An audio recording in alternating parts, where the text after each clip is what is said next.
A gente vem aqui na escola dominical estudando o livro de Provérbios. Nós já concluímos o capítulo 11, mas agora no mês de outubro, considerando essa data tão importante para a igreja, mês da Reforma Protestante, na nossa escola dominical nós iremos estudar um pouco sobre essa história da igreja. O nosso recorte histórico de estudo é a partir do segundo século, ano 100, e nós vamos vendo como os fatos foram se desenvolvendo e como Deus atuou na história para que a sua igreja pudesse retornar à Escritura, especialmente no século XVI, nos séculos que imediatamente antecederam a este, né? Os servos do Senhor perceberam a necessidade do retorno às Escrituras, visto que aquela igreja apostólica, a igreja que foi deixada por Cristo, continuada pelos apóstolos, ela já havia se afastado do Evangelho há muito tempo, daí a necessidade de uma reforma. Eu entendo que seja importante a gente estudar esse assunto, porque o próprio Deus dá importância à história.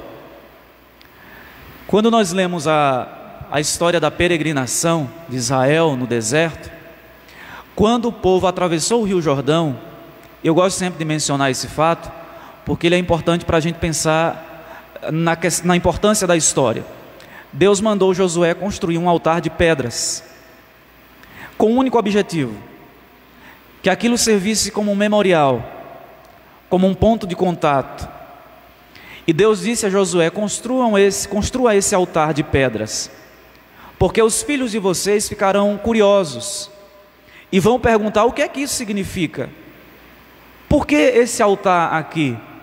E aí Deus disse: aí vocês têm a oportunidade de recontar a história das peregrinações, de como eu tirei vocês do Egito com mão poderosa, conduzi vocês pelo deserto, suprindo com a minha providência, guiando, guardando, sustentando o povo, provendo alimento, água. Então esse altar, ele tem como objetivo servir como um ponto de contato, para que vocês contem a história. Então, se Deus dá importância à história, visto que a história, como os reformadores entendiam, é o palco onde Deus exibe a sua glória. A história não é um conjunto de fatos que devem ser esquecidos. Essa foi a resposta de um colega meu, me lembro disso, quando eu estava na 6ª ou na 7ª série. O professor de história chegou e a primeira aula dele, ele perguntou: o que é história? E aí ele respondeu de maneira muito espontânea: é um conjunto de fatos que devem ser esquecidos. Nós não devemos esquecer a história, porque todas as vezes que nós negligenciamos, a gente perde a bênção de ver como Deus tem atuado na história para mostrar a sua glória e os seus planos, inclusive na igreja, na minha vida e na sua vida também. O nosso material, irmãos, que estamos ou vamos usar,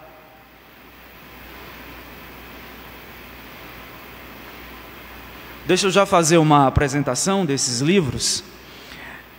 Nós vamos usar como texto base esse livro, História da Igreja Cristã.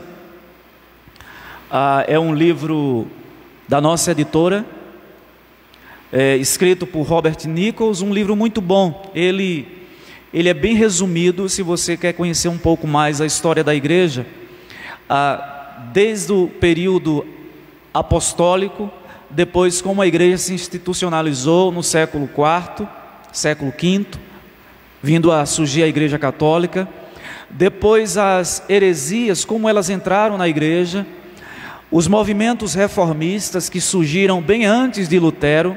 Às vezes a gente acha que a reforma surgiu no século XVI, mas ela vem muito antes. Já havia um anseio por parte dos servos de Deus de limpar as impurezas da igreja que haviam entrado no período em que ela foi considerada oficialmente a religião do império, 380, por um imperador chamado Teodósio. E ele mostra os movimentos mais recentes da igreja cristã. Então é um livro muito bom, bem resumido. O outro livro que nós estamos usando aqui como livro base, texto, é esse outro aqui, O Cristianismo através dos Séculos. É um livro um pouco mais denso, publicado pela Vida Nova, mas também, apesar desse tamanho, ele condensa muita coisa. Então é um livro excelente também. Se você quiser adquirir, depois procura, né, na internet, você vai encontrar esse material, o preço bom, tá ok? Quais são os assuntos que nós vamos tratar nesse dia, hoje? Hoje, nesse primeiro momento, nós vamos cobrir o segundo século, o ano 100, até 313, né, depois de Cristo, século IV. No nosso próximo encontro, no nosso próximo estudo, nós vamos seguir a partir do século V, né, com a institucionalização da Igreja Católica, e um fato importante é a queda do Império Romano, o início de uma nova fase na história, a Idade Média, e como isso influenciou a Igreja, como a queda do Império Romano influenciou a Igreja. E aí a gente vai seguir um pouco mais até que a gente vai chegar no século XVI, tá bom? Hoje, portanto, nós vamos falar sobre o mundo em que a Igreja vivia, no contexto do Império Romano. Vamos falar sobre a expansão do cristianismo nesses dois séculos, século II e o século III. O que é que estava por trás disso? Porque durante um período de grande perseguição contra a Igreja, ela cresceu tanto, ela expandiu tanto. Quais são esses fatores? Vamos falar também sobre as perseguições. O que motivou a Igreja a ser perseguida nesses primeiros momentos da história, né, do cristianismo? Depois nós vamos falar sobre o fim da perseguição. Dois documentos importantíssimos, um deles eu já mencionei aqui diversas vezes na igreja, o Edito de Milão, que foi promulgado por Constantino, imperador do Ocidente, e Licínio, imperador romano do Oriente. E esse documento é muito importante na história da igreja, para o cristianismo naquele contexto. Depois nós vamos falar sobre a vida da igreja, com respeito à questão do culto, dos sacramentos, como a igreja já se organizava nesta época, nesse período. E por fim, vamos mencionar de passagem, porque esse assunto será explorado com mais profundidade na próxima semana, sobre o início da institucionalização da igreja. Porque houve a necessidade da igreja se organizar, se institucionalizar, e quais os problemas vindos disso, tá? Nós vamos falar sobre esses temas nessa manhã. Não posso deixar de ler um texto bíblico. Quero ler com os irmãos Atos capítulo 1, verso 8.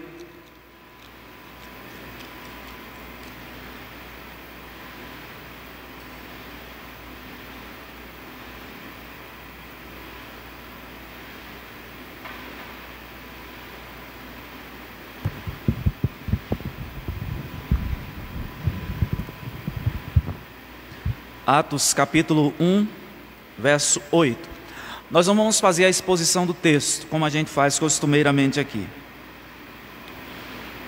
Esse texto fala sobre o momento que Jesus foi assunto aos céus, e ele então, reunido ali, aquela comunidade, diz: mas recebereis poder ao descer sobre vós o Espírito Santo, e sereis minhas testemunhas, tanto em Jerusalém, como em toda a Judéia e Samaria e até os confins da terra.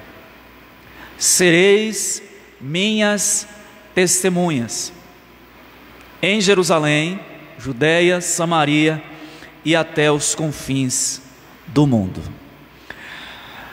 Meus irmãos, nesse texto Jesus faz uma promessa preciosa para a igreja, que tinha o desafio de testemunhar do seu nome em toda parte. Jesus diz que essa igreja receberia poder, e de fato recebeu poder. Um capítulo depois desse que nós lemos, Atos capítulo 2, nós temos ali a narrativa de Lucas, da descida do Espírito Santo em Jerusalém. Os discípulos estavam reunidos, pessoas vindo de todas as partes, reunidas em Jerusalém, e ali o Espírito Santo foi derramado sobre aqueles discípulos, e eles então puderam se levantar com intrepidez para cumprir isso que Jesus falou no capítulo 1, verso 8 de Atos. E essa igreja se espalhou por toda parte. Primeiramente ali, ela estava concentrada em Jerusalém, depois ela foi expandindo as suas tendas, e esse evangelho chegou até nós. Mas depois, meus irmãos, do período apostólico, ali depois que Jesus foi assunto aos céus, os discípulos, os apóstolos assumiram essa responsabilidade do pastoreio e de estabelecer os fundamentos da igreja. Depois que os apóstolos morreram, eles deixaram presbíteros nessas igrejas para que eles pudessem pastoreá-las. Essa igreja, no seu momento histórico, passou por um momento difícil, especialmente nesse momento que nós estamos retratando aqui, a partir do ano 100 do segundo século. Bem antes, já no primeiro século, a igreja já sofria terríveis perseguições, especialmente a partir de 54, com o imperador Nero, que foi um dos mais terríveis perseguidores da igreja. A igreja sofreu muito.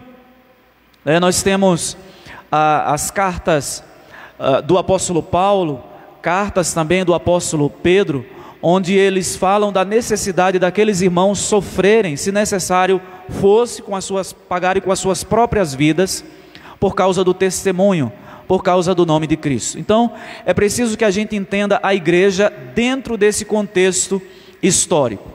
Nesse período que nós estamos retratando, a partir do segundo século, o Império Romano tinha atingido o seu ápice, o seu momento alto de conquista e de expansão. Eu trouxe um slide, eu vou pedir a Darlis que por favor projete. Nós trouxemos um mapa mostrando que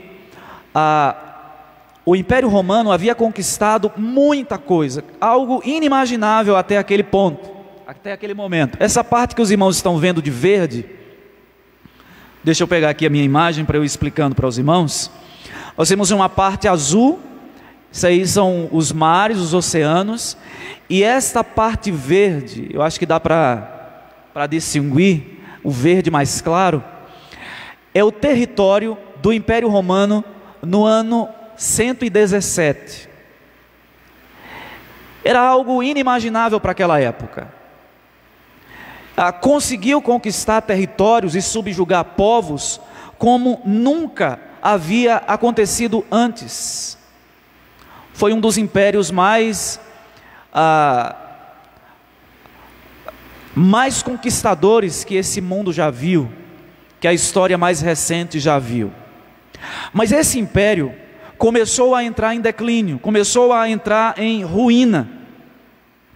E alguns autores falam sobre as causas internas do declínio do Império Romano e algumas causas externas. Entre as causas internas do declínio desse império, nós mencionamos um território muito extenso. Ao mesmo tempo em que conquistar muitos povos foi importante para o Império Romano, isso trouxe um desafio muito grande. Porque como é que você administra um império do ponto de vista político com uma extensão tão vasta quanto esta? Então essa era uma dificuldade e uma das causas da queda desse império. Somado a isso, o fato de que havia uma população muito diversificada, variada, porque esses povos que passaram a fazer parte do Império Romano têm a sua história, têm a sua cultura, a sua língua, a sua religião, o seu modo de se organizar, e isso trouxe um desafio muito grande para esse império. Somado a isso, governos corruptos e corruptores. Havia uma corrupção disseminada na cúpula da política romana. E esta, aliás, meus irmãos, foi uma das causas principais da derrocada desse império. E a gente vê isso ao longo da história. Todas as nações que passam por isso enfrentam grandes dificuldades. Uma terceira causa que os autores colocam como sendo causa interna da queda do Império Romano, a má distribuição de renda, de recursos. Muitos com pouco ou quase nada, vivendo em miséria, e poucos com muito, concentrando toda a riqueza praticamente que aquele império possuía. E a última que eu gostaria de mencionar aqui nessa manhã era a imoralidade, a corrupção moral, desonestidade nos negócios, pouco caso com respeito à família, com respeito ao casamento. Então, esses autores, eu pego essa citação aqui, essas 4 causas desse autor chamado Robert Nichols. Ele estabelece essas causas como sendo as causas internas da queda do Império Romano. A segunda natureza de causas são as causas externas, as invasões bárbaras. Algumas tribos já estavam nesse período à procura de meios de subsistência, migrando para a região do Império Romano, as tribos bárbaras, né? Os celtas e os alemães que nós conhecemos hoje, que naquela época era considerado uma tribo bárbara, eles invadiram o território do Império Romano. Por conta da sua extensão, era muito difícil controlar as suas fronteiras e impedir esse avanço. Qual era a situação da igreja nesse contexto? Até o ano 313, quando Constantino promulgou o Edito de Milão, a igreja vivia sob intensa perseguição. Mas algo interessante, meus irmãos, e chama a atenção dos historiadores, é o fato de que a igreja cresceu muito entre o 2º e o 4º século. O crescimento para chamar a atenção. Parece que há uma relação na história da igreja entre perseguição e crescimento. Todas as vezes que a igreja ela está acuada, perseguida, ela tende a crescer. Um autor da patrística, um dos pais da igreja, ele diz, Tertuliano, que o sangue dos mártires é a semente do crescimento do evangelho. Parece que quanto mais esse povo é perseguido, assolado, a igreja cresce. E existem alguns motivos que levaram a igreja a crescer tanto nesse período. E eu cito o primeiro. Pode passar, Alice, por favor.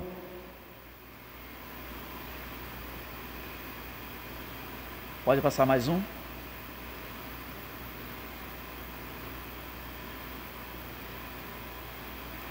O primeiro motivo, meus irmãos, eram os missionários. Foi um período onde muita gente foi despertada para testemunhar do nome de Cristo. Acredito que, firmados naquilo que Jesus havia dito em Atos capítulo 1, verso 8, Mateus capítulo 28 também, de que eles deveriam ir e pregar o evangelho a toda a criatura, batizando-os em nome do Pai, do Filho e do Espírito Santo. Então, nessa época, houve um despertamento muito grande na igreja de pessoas comuns, digamos assim. Pessoas que não tinham cargos, mas que se viram impulsionadas a testemunhar de Cristo no meio daquela perseguição, no meio daquela situação tão adversa que eles estavam vivendo. Esse é o primeiro motivo do porquê a igreja cresceu tanto entre o ano 100 e o ano 313. O segundo, surgiu nessa época um grupo de irmãos chamados apologistas. Esses irmãos, eles eram do meio acadêmico e defendiam a fé cristã nesses ambientes. Eles foram chamados de apologistas, vindo a palavra apologista de apologia, defesa. Eles defendiam a fé nesses meios, no contexto acadêmico. E eu menciono pelo menos 2 aqui. Justino, o Marte. A história fala que esse homem empreendeu muitas viagens, e enquanto ele viajava, que participava de debates e de discussões, ele defendia a fé cristã por onde ele passava. Um outro apologista, Tertuliano, ele foi responsável por refutar várias heresias que já estavam surgindo nesse contexto na história da igreja. Ainda hoje nós vamos falar sobre algumas delas. Já mencionamos algumas aqui, por exemplo, no estudo da carta do apóstolo Paulo aos Colossenses, mas a gente vai mencionar outras heresias que estavam surgindo na época, e esses homens, chamados de apologistas, eles defendiam a fé cristã nesses meios acadêmicos. E um terceiro motivo, uma terceira causa do crescimento do cristianismo nesse período, eram os cristãos comuns. Esses que eu mencionei há pouco, o primeiro grupo, os missionários, eles eram de fato vocacionados para fazer missões, mas esse terceiro grupo aqui eram pessoas comerciantes, pessoas que tinham uma vida comum no seu dia a dia, mas que testemunhavam de Cristo. Acima de tudo, esse historiador Robert Nichols diz que esse testemunho era mais pela forma como a igreja vivia. Era o testemunho comunitário. As pessoas, ao verem aqueles irmãos vivendo de tal forma o Evangelho de Cristo, mesmo em meio às adversidades e perseguições, isso servia de testemunho, e muitas pessoas eram convertidas e tinham esse primeiro contato com a fé cristã a partir do testemunho daqueles irmãos.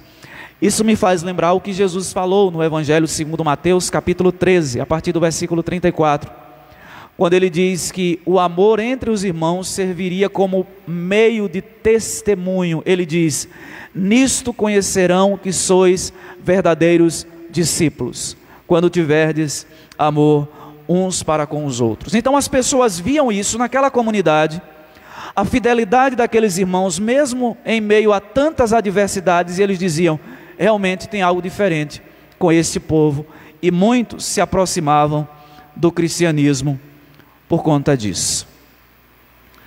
A terceira questão que eu gostaria de tratar aqui nessa manhã com os irmãos é acerca das perseguições propriamente dito.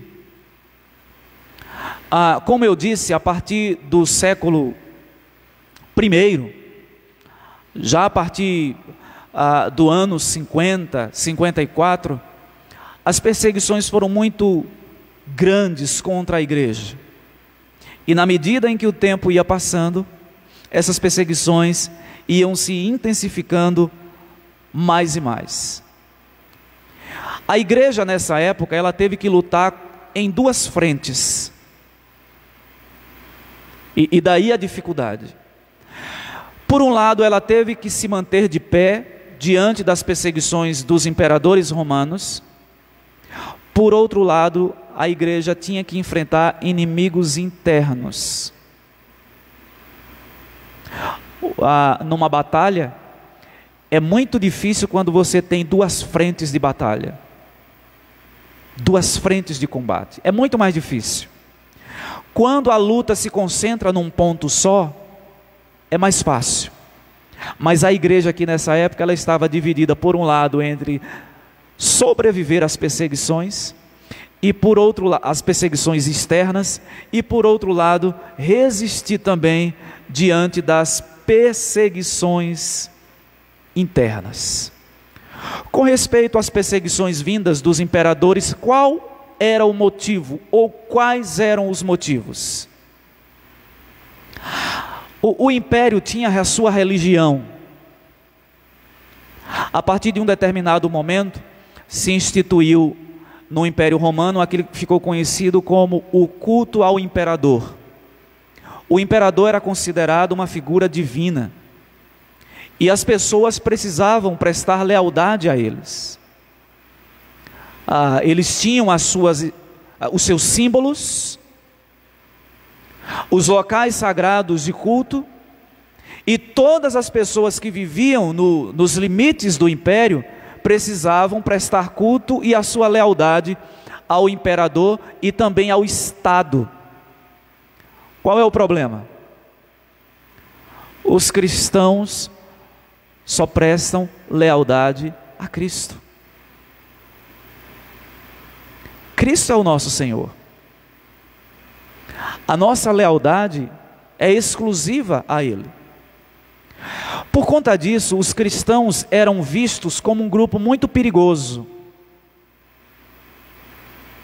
Eles eram considerados um grupo revolucionário. Nesse sentido, é correto a gente dizer que o crente precisa ser resistência. E de fato, eles eram vistos pelas autoridades romanas com muita desconfiança. Porque, como eles não prestavam a lealdade nacional ao Estado, o medo das autoridades era que eles se organizassem de tal forma que subvertessem o governo romano.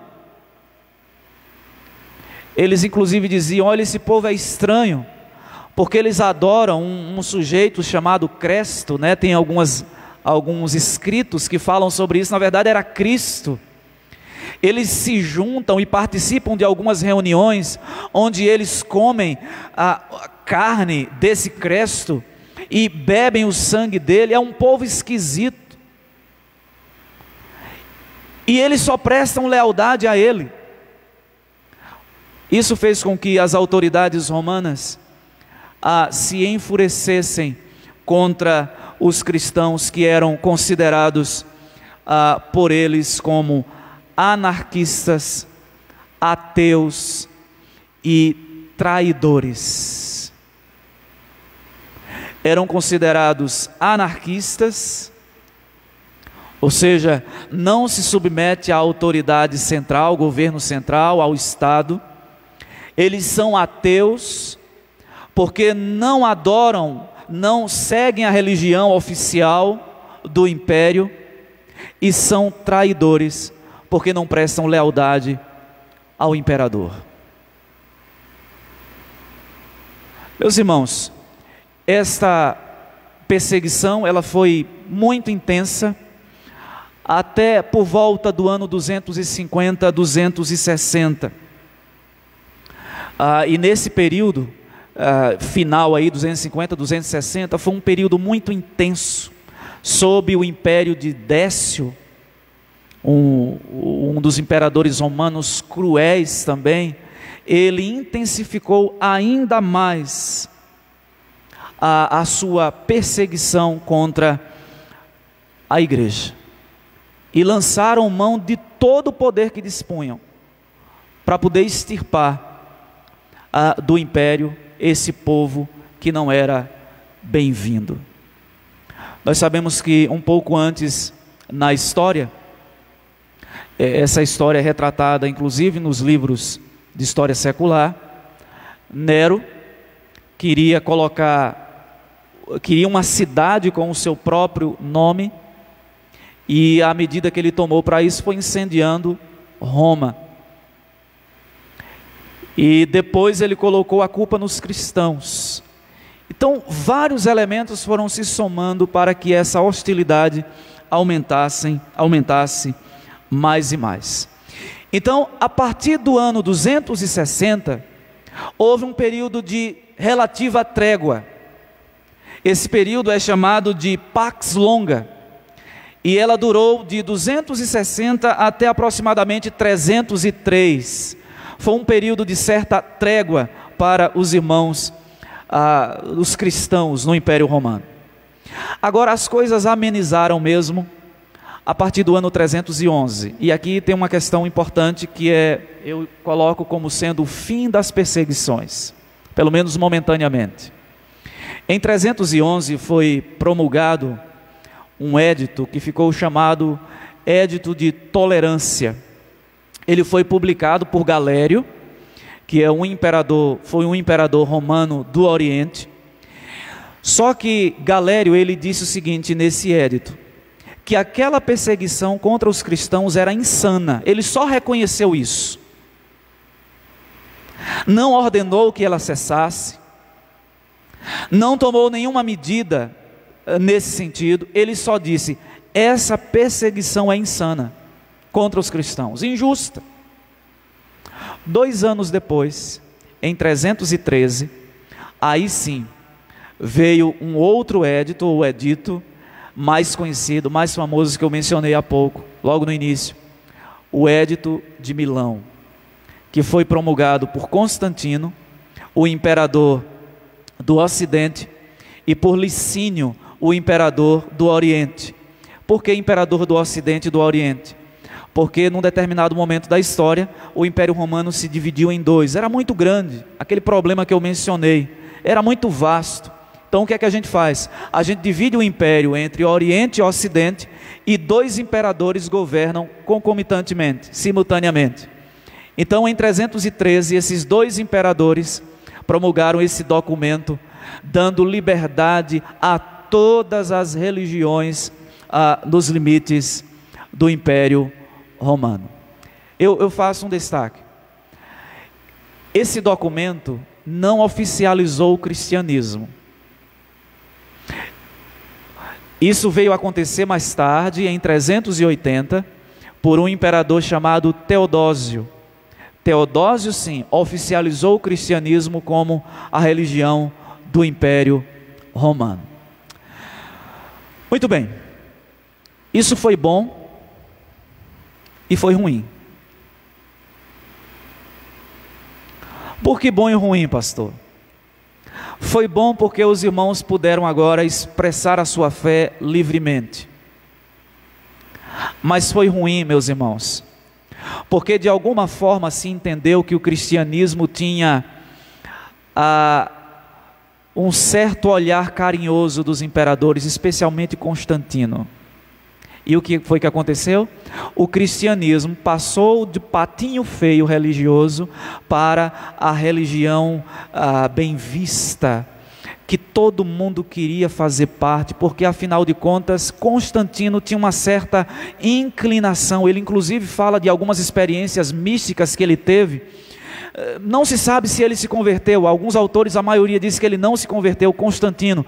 Mas o fato é que durante o seu reinado, durante o seu governo, o cristianismo passou a ter muitas benesses, coisas que não tinha antes. O resultado disso é que muita gente passou a entrar para a igreja e inclusive assumir cargos sem nenhuma conversão. É a partir daí, por exemplo, que nós vemos a liturgia do culto sendo profundamente mexida, a inserção de culto às relíquias, a veneração de Maria, o que posteriormente acabou desembocando na doutrina, né, que adora Maria. Então, essa igreja que antes era assolada por perseguição, de uma hora para outra ela ganha um status e muita aproximação com o poder público. Entenderam, né? Todas as vezes que há uma tentativa de aproximação muito grande entre igreja e Estado, os resultados não são bons. Depois nós vamos ver no período da Idade Média que essa aproximação virou quase que uma fusão. Você não sabia distinguir o braço da igreja e o braço do Estado, porque os papas, eles inclusive indicavam e nomeavam governos de nações. As nações, os imperadores, os reis, na Europa especialmente, se eles fossem muito tivessem muito poder, eles inclusive interferiam nos negócios da igreja. E essa mistura foi muito perigosa. E nesse período aqui, depois de 313, foi danoso para a igreja. As perseguições, meus irmãos, moldaram o caráter da igreja.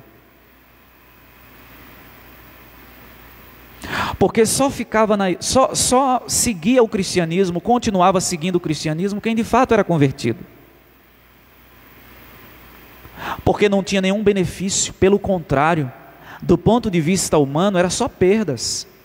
Você podia ter seus bens confiscados, você e sua família podiam ser mortos, viviam o tempo todo debaixo do olhar do Estado, do império, porque os cristãos eram vistos com desconfiança. Então não tinha nenhuma vantagem em ser cristão. Depois que essas perseguições cessaram, que esses documentos foram promulgados, a igreja entrou nesse período de declínio. Eu cito aqui uma frase de um dos autores dos livros, que ele diz o seguinte: quando as perseguições cessavam, muitas pessoas não convertidas entravam para a igreja, baixando o nível do caráter moral dos cristãos. O resultado disso foi o surgimento e o fortalecimento de algumas heresias e algumas práticas que eram estranhas à Bíblia da época. E eu cito duas delas. Pode passar mais um, Darles, por favor. O ascetismo. Na verdade, esse movimento, o ascetismo, foi a tentativa de alguns irmãos piedosos de lutar contra essa enxurrada de coisas que estavam entrando na igreja. Então, o que é que esses irmãos fizeram? Eles resolveram viver uma vida mais rigorosa, uma vida marcada, por exemplo, por abstinências de coisas lícitas.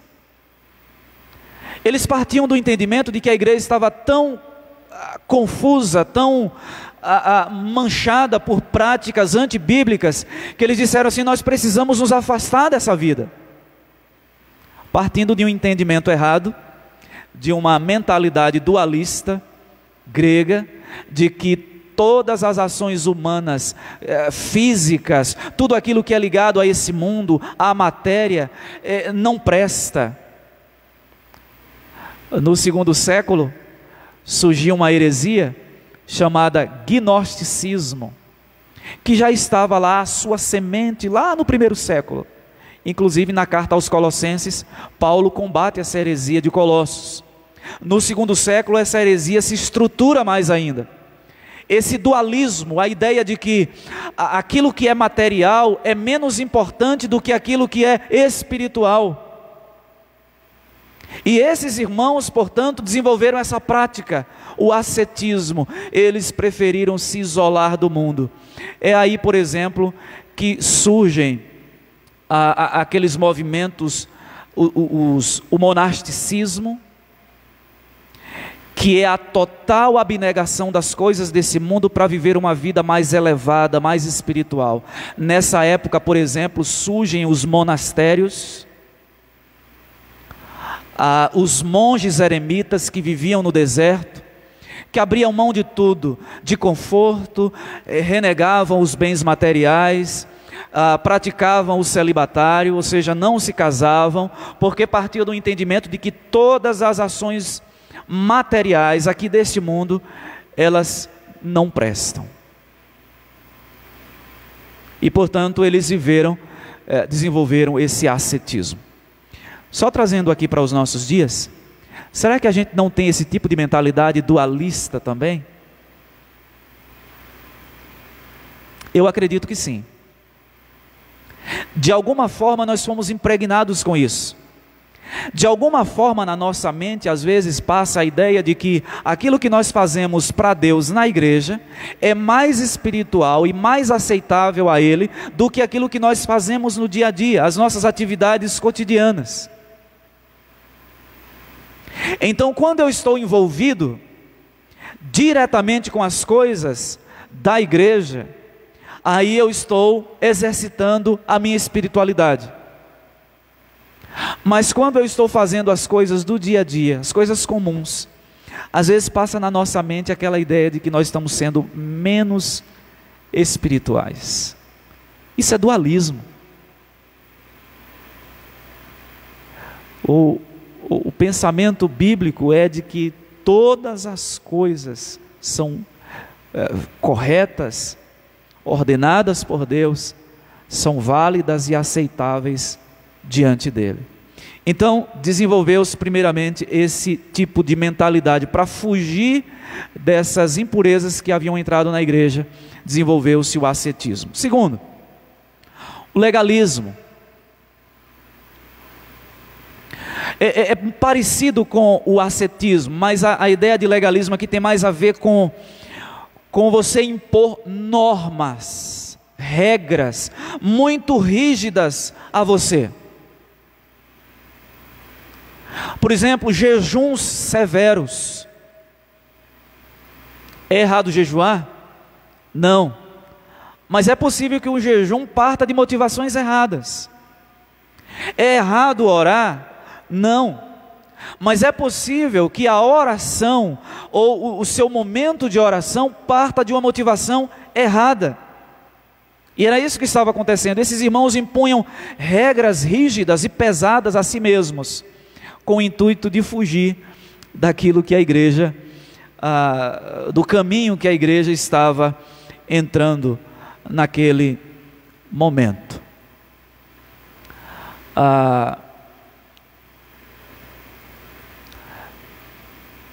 Surgiu um movimento na época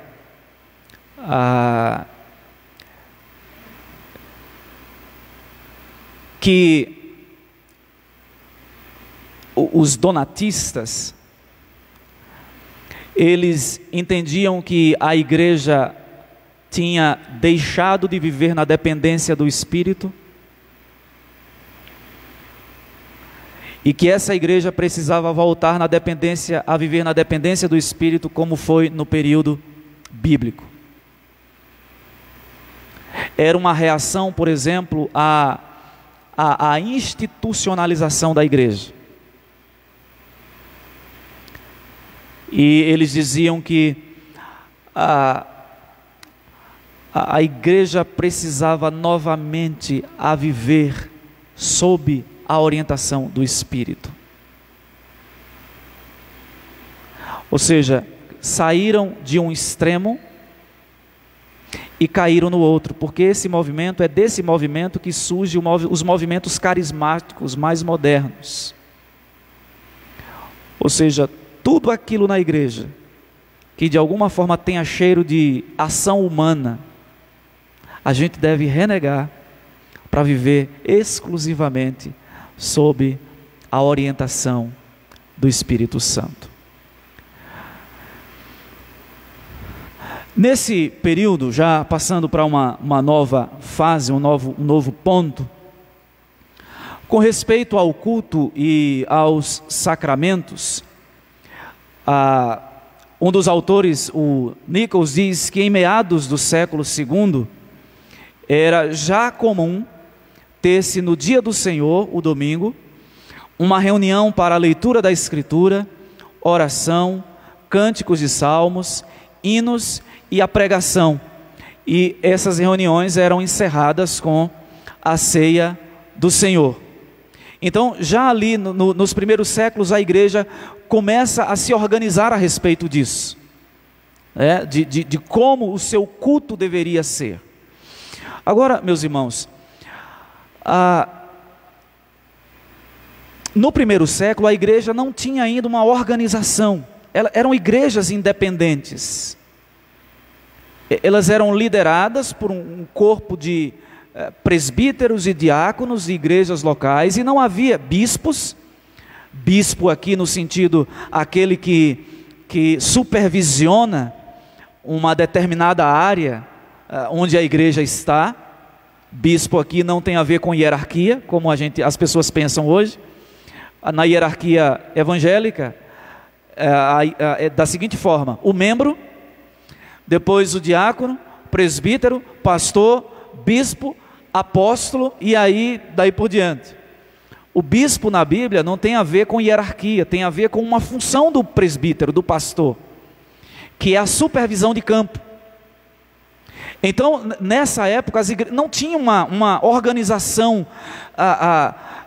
nas igrejas. Elas eram independentes, governadas por pastores, igrejas locais, presbíteros, diáconos, bispos, sob a orientação daquilo que Jesus deixou na Escritura, aquilo que a Bíblia estabelecia para a igreja.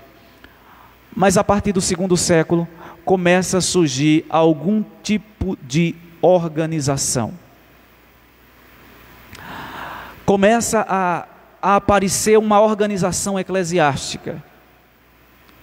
E isso vai ser importantíssimo para o surgimento da Igreja Católica no século V. Quando alguém disser para você que a Igreja Católica foi a primeira igreja, isso não é verdade. A primeira igreja foi a igreja primitiva, a igreja antiga. A Igreja Católica ela vai surgir no V século. E hoje a gente já vai começar a ver o porquê essa igreja começou a se institucionalizar. Nesse período, no segundo século, a igreja fazia parte daquilo que era chamado de comunidade. Havia uma certa irmandade entre as igrejas ali naquele período, naquele local. Eu estou falando aqui especialmente dos limites do Império Romano. Havia, por exemplo, um só governo. As igrejas eram pastoreadas, conduzidas por bispos, presbíteros e também diáconos. Havia uma organização com respeito à liturgia. O credo apostólico, por exemplo, surge no segundo século. O credo apostólico não foi inventado, criado pelos apóstolos, mas foi uma tentativa da igreja dizer o seguinte: olha, nós cremos nessas coisas. O credo apostólico que inclusive tem nas nossas Bíblias. Creio em Deus Pai Todo-Poderoso, Criador dos céus e da terra, e daí por diante. Surge no segundo século com a intenção de dizer o seguinte: nós vamos delimitar. Já tem surgido muitas heresias e a gente precisa fazer uma declaração concisa daquilo que nós cremos. E aí começam a surgir esses documentos, inclusive o credo apostólico. Nesse período houve a necessidade de fazer isso. O problema foi o que a igreja se tornou depois. Eu falei para os irmãos que as igrejas locais eram dirigidas por presbíteros, diáconos e bispos. A partir do segundo século, o bispo que fizesse parte das igrejas maiores e das cidades mais importantes, eles começaram a ter proeminência entre os demais bispos.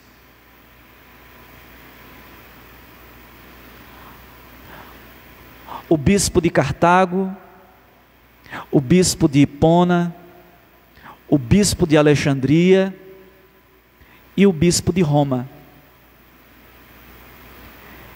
Então a igreja passou a ser governada por essas lideranças, por esse corpo de liderança. Só que a partir do segundo século, como eu mencionei, o bispo de Roma começou a ter proeminência em relação aos demais, porque Roma era a capital do império.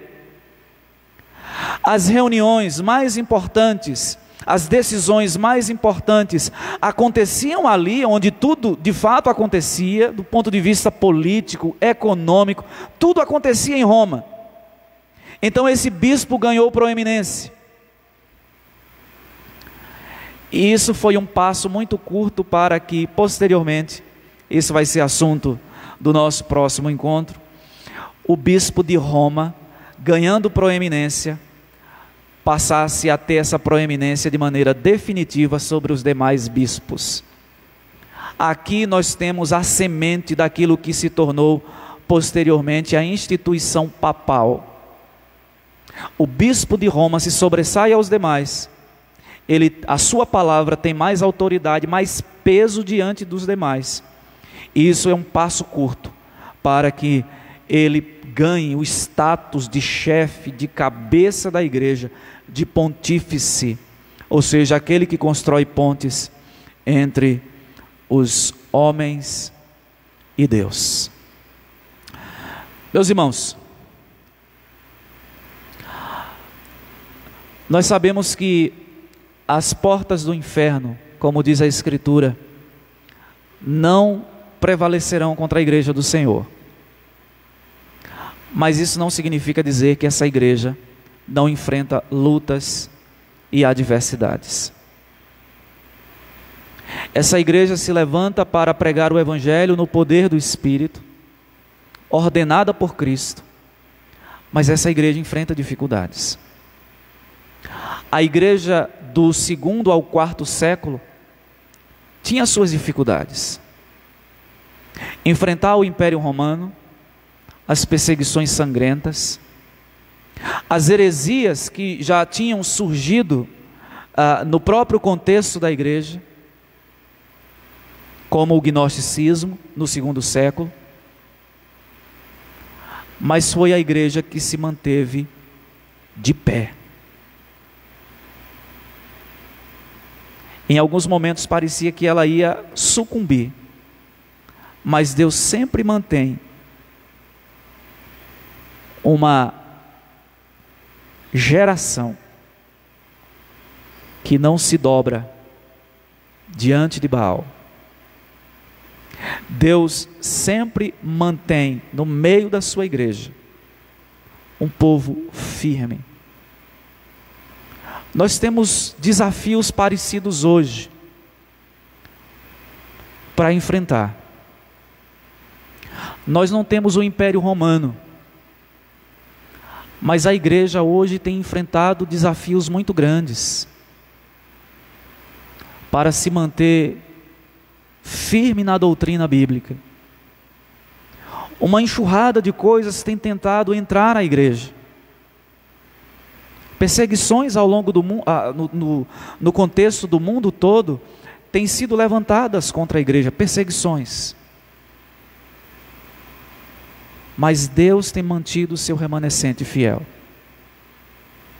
Heresias hoje têm tentado entrar na igreja, e têm entrado. Mas Deus tem mantido os seus fiéis, que não se dobram diante dessas imposições que vêm sobre a igreja. Nesse primeiro momento, eu gostaria que nós refletíssemos sobre isso. Sei que são muitas informações, às vezes até maçante, mas nós não podemos nos esquecer da história. Nós não podemos nos esquecer da história, porque ela é o palco onde Deus exibe a sua glória, o seu poder, a sua majestade. A igreja está dentro da história, e ela não pode ignorar o contexto que a cerca, os perigos que rondam a igreja do Senhor.